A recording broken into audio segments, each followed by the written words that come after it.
일체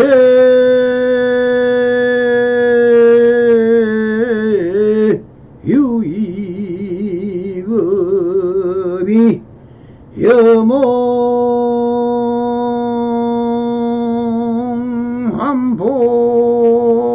여몽한보영이며 여로 영여전이니 엉당 여시관연이라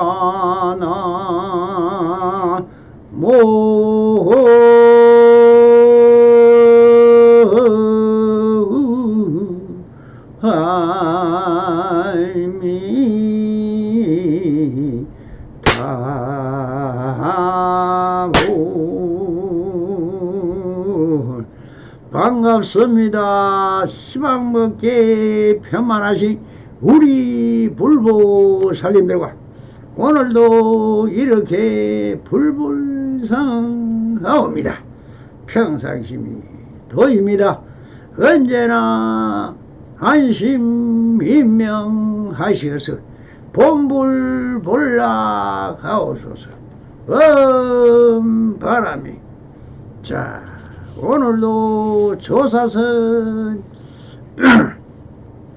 원문로 상근 상당대기 18-3 질문이 있으면 대답이 있다. 빨리 말해 보아라. 한 스님이 나와 애를 갖추고 원문선사에게 물었다.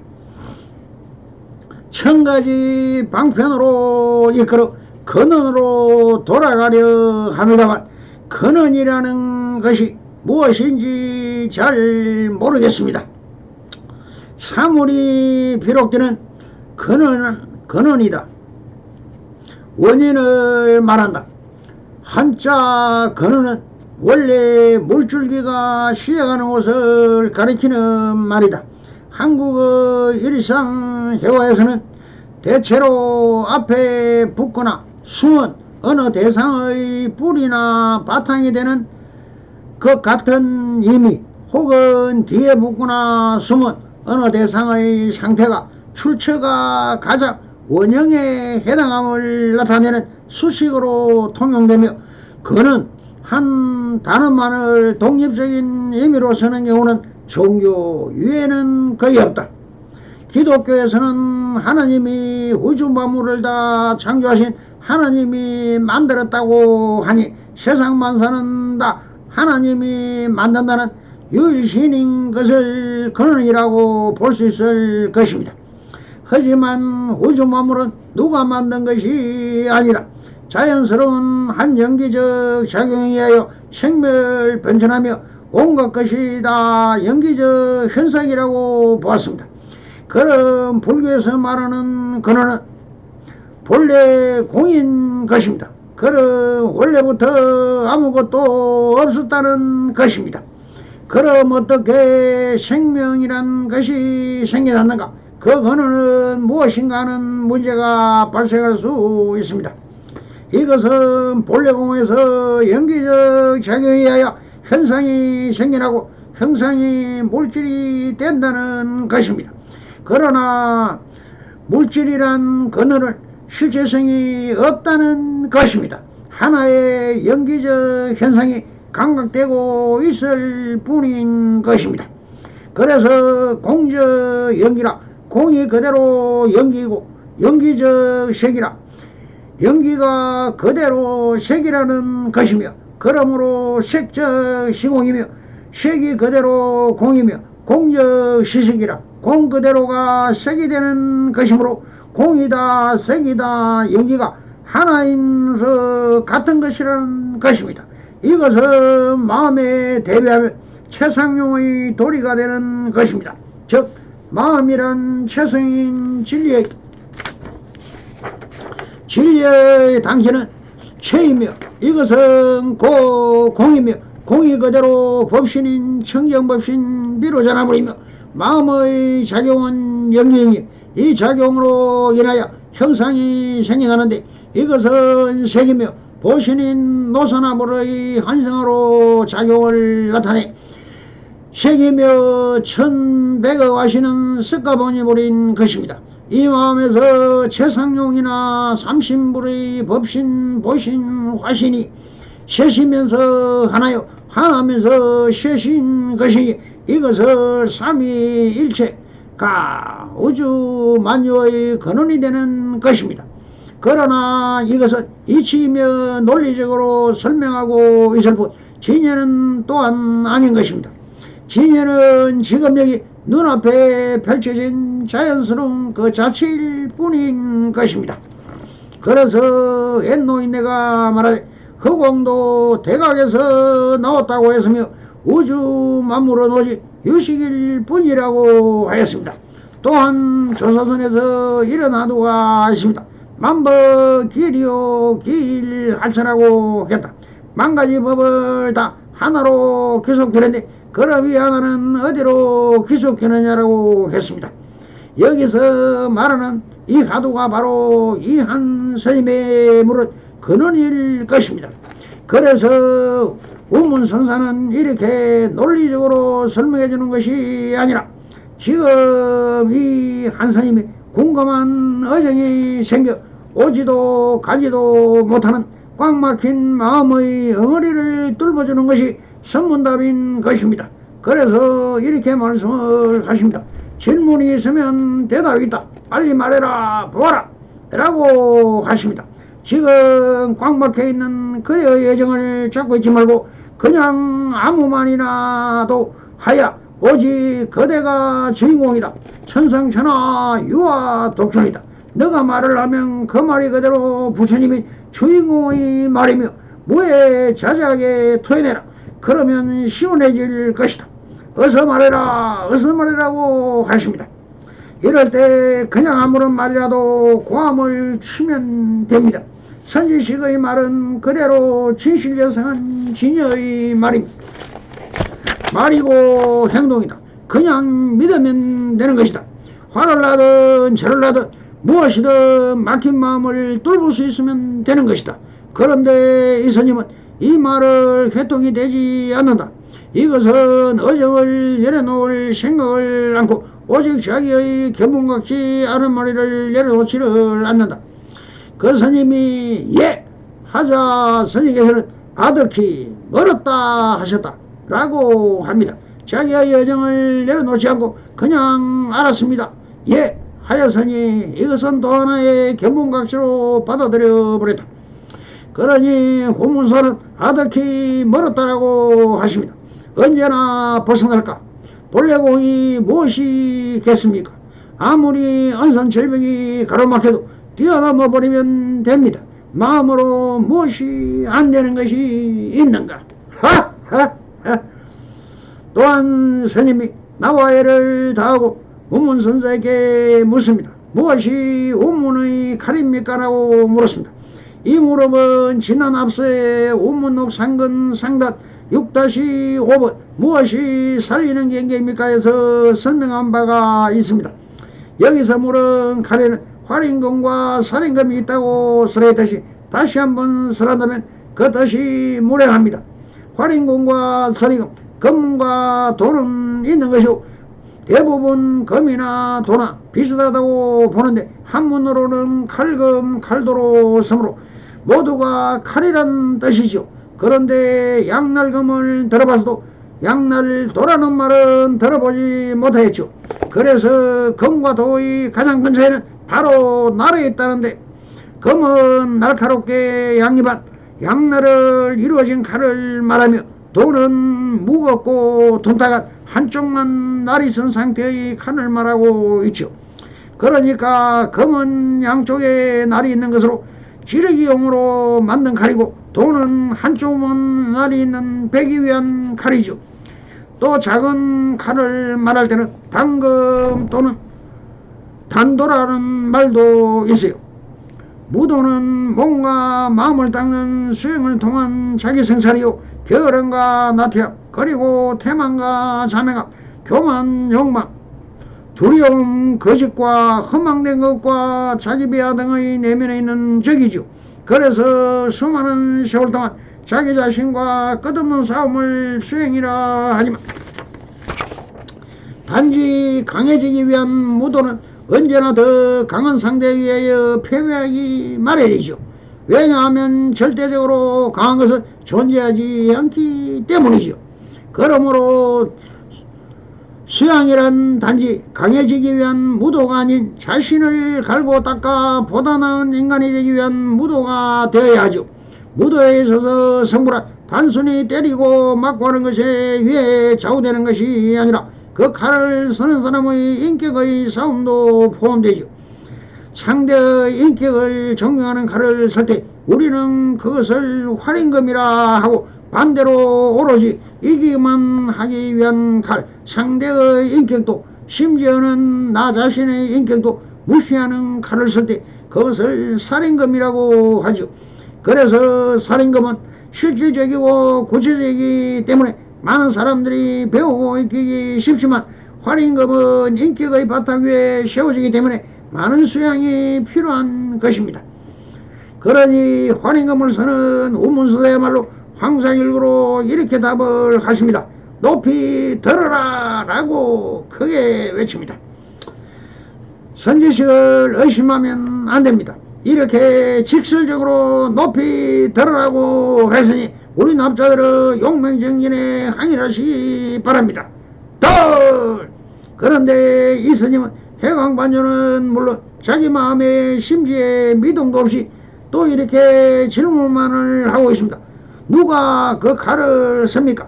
이 무슨 말입니까? 운문의 칼은 당연히 운문선사가 쓰지 누가 쓸 수가 있을까요? 참으로 한심합니다.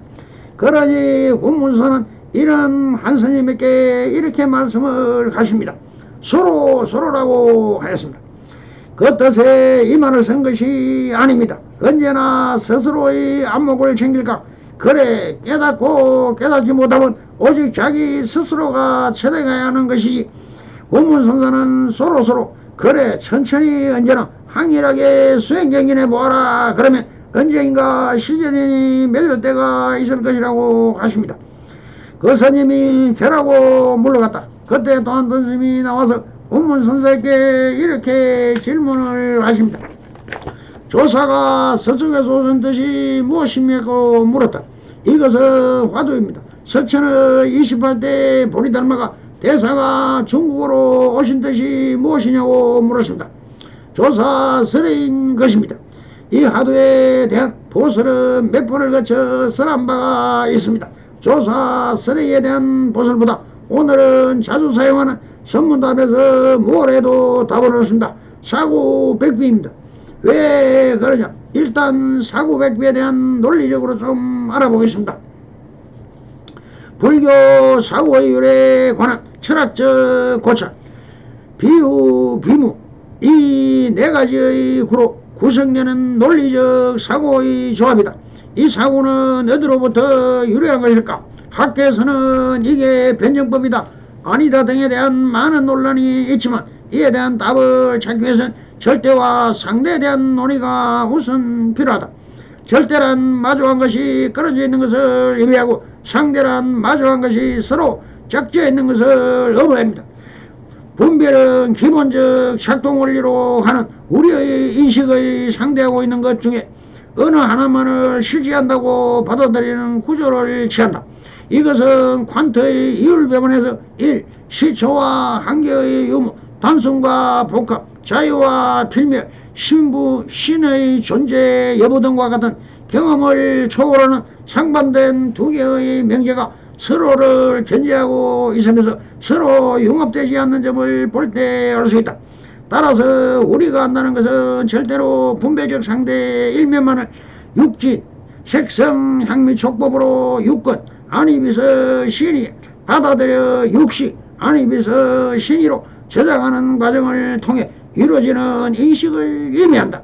이로부터 우리는 인식을 통해서 절대로 결코 알 수 없다는 것을 알 수 있다. 인식은 절대로 구성요소인 상대성의 한 생명만을 대상으로 할 수 있다. 그렇다면 인식할 수 없는 절대는 왜 필요한가? 살 때는 상대를 낳는 본처이기 때문에 논리상으로 상대성의 전제로 설정하지 않을 수 없다. 이는 대성 기실론에서 진여문이 체가 되고 생멸문을 낳는 점도 칸트 철학에서 물 자체가 본체가 되어 우리의 경험적 인식을 가능하게 하는 현실계를 낳는 점들부터 알 수 있다. 절대는 상대를 낳기 때문에 절대는 부모요, 상대는 자식으로 비유할 수 있고, 이것은 주익에서 근본의 부모계와 자식계로 형성된 것과 맥락을 같이 한다. 인식은 상대성을 뜰 수밖에 없으므로 절대는 인식의 대상이 될 수 없다. 다만 절대는 깨달음, 즉 수행을 통한 자각 또는 부처님과 같은 성인의 말씀에 대해 신앙의 믿음을 통해 내면화하거나 체득하는 것이다. 결국 인식 대상이 아닌 절대는 인식을 가능하게 하지만 인식으로는 이를 알 수 없으므로 인식 이전의 실질 요소인 자각이나 믿음을 통해 접근이 가능하다. 부처는 불교 사고명제를 분별하는 헛된 망상에서 비롯된 희론 내지 형이상학으로 보았기 때문에 이러한 질문에 대한 침묵으로 일관하였다. 이는 13호기로 알려져 있다. 사고의 4가지 형식을 분별된 상대성 요소들로부터 절대를 나타낼 수 있는 최소한의 경우의 수라고 할 수 있다. 즉 절대에 대한 첫째, 최초 인간의 유, 두 번째 이것에 대한 부정, 분인, 무, 세 번째가 긍정과 부정을 합한 영유, 영무, 네 번째가 다시 긍정과 부정의 합에 대한 부정인 비유, 비무, 사구, 시공 불교사전의 범위는 하나의 개념을 A라고 하면 또는 서로 대립되는 개념을 기준으로 해서 모든 현상을 말하는 4가지 형상, 곧 첫째 1구는 A이다. 제2구 B이다. BA이다. 제3구 A이면서 또한 BA다. 제4구는 A도 아니고 B도 아니다.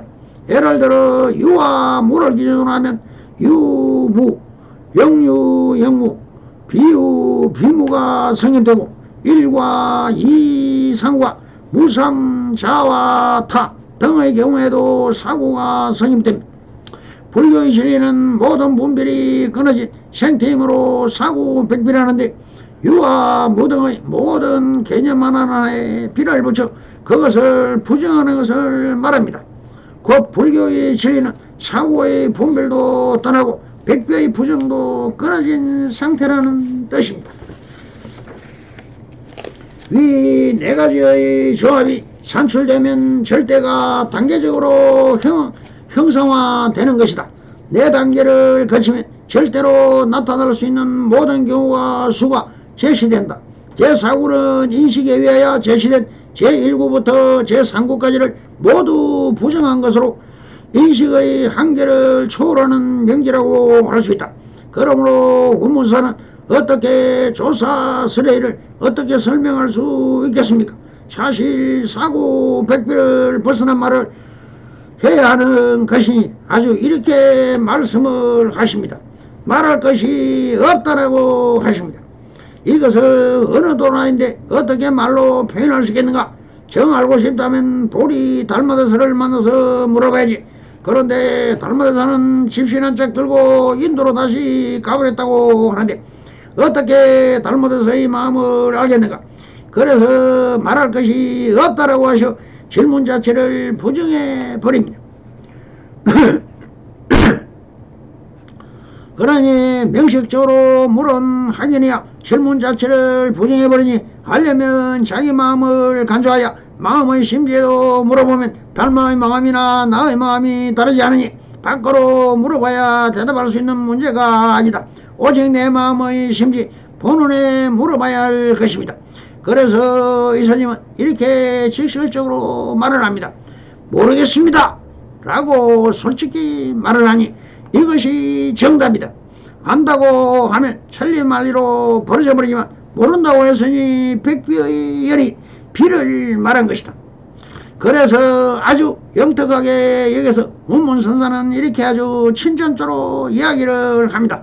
질번함은 장하구나 하면서 그래 맞다. 답은 없다.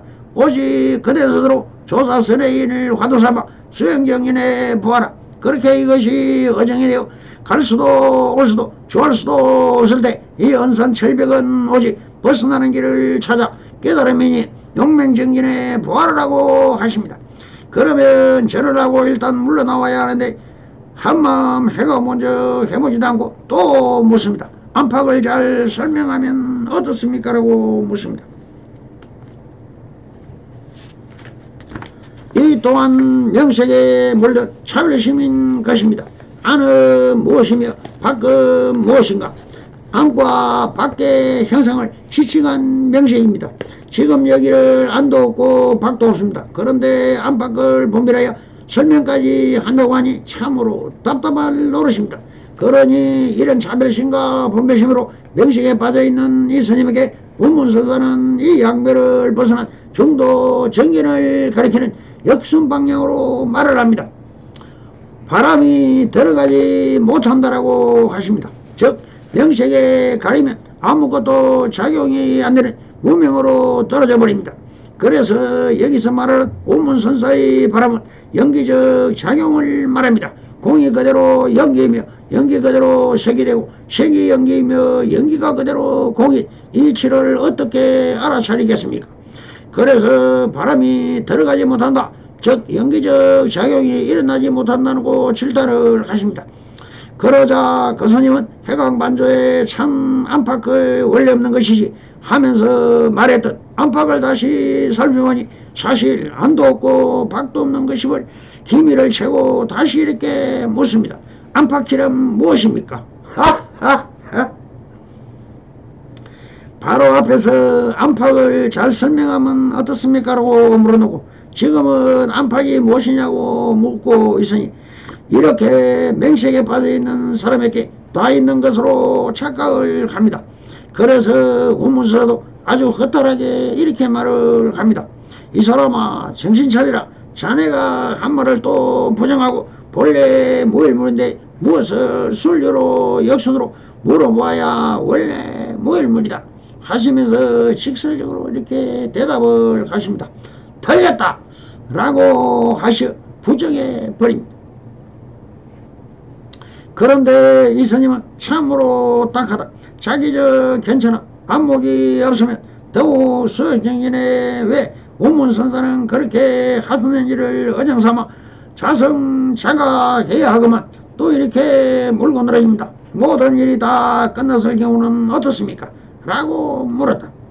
그래 할 일 없는 무사인을 묻고 있습니다. 참으로 견문각지 아르마리로 묻고 있습니다.